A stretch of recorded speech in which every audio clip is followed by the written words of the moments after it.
दूसरा से शादी न करो यार हमर मरिए जाए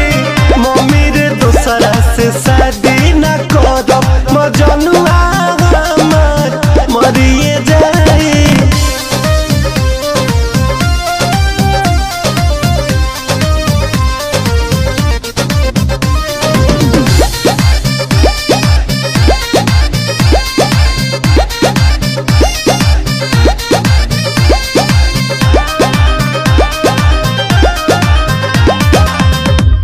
दहेज भले कुछ जानी दे है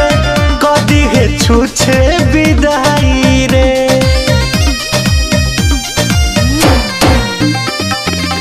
तिलक दहेज भले कुछ जानी दे है कदी है छूछे विदाई रे बानी कसम खैले दोसरा के घरे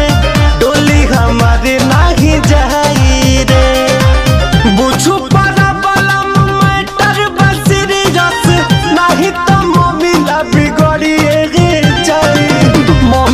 दूसरा से शादी न करो मरिए जाए मम्मी रे दूसरा से शादी न करो प्यार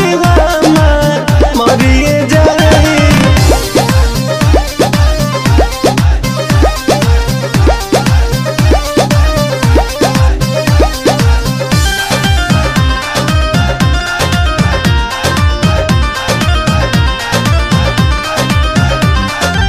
प्यार खातिर अपन जियब भमरब कवनो मुसीबत से लहरब रे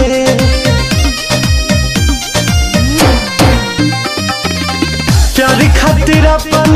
जियब भमरब कवनो मुसीबत से लहरब रे पंकज के हम नहीं बनब दुल्हनिया धोखा रितेश से न करब रे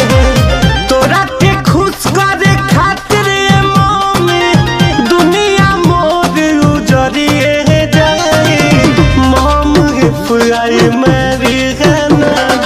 then my boyfriend will be dying mom if I